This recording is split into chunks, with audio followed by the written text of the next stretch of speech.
Hey, welcome to Behind the Nerd number two. Number two. Follow me. Sean asked what I was making, and I was like, it's a traffic cone. And he had this perplexed look on his face, and that's because it has an ooze shield around it. And this is interesting, and you can actually see it working. So the little giblets of filament that come out of each side of the nozzle. Look at this side. You see that side? You see that side? So as it oozes out, it catches on this shield that exists around the outside of the model.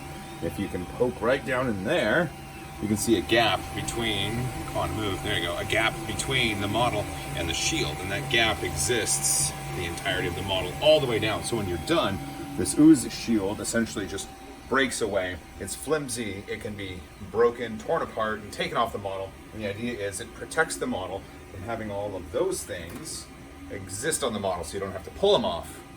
And that's how it works. This is the Maker Gear M3. It's not in for review, but it's a dual extrusion printer. It's really expensive. It's like 100 jillion pounds. It's independent dual extrusion. Yeah, okay. So there you go. That's an ooze shield. That's your little tip. That's your tip for an ooze shield. Now Sean knows. I do. Good job, Sean. Woo! The print is done. You can see that the ooze shield worked, and it's already loose, and that's because it's just a single perimeter that attaches it to the build plate. So once it starts to cool down a little bit, it just comes off, and there you have. It's an appropriately colored traffic cone. The problem you run into, though, it's not perfect.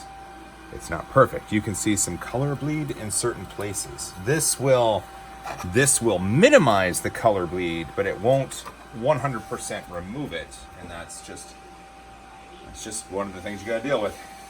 I gotta get this off.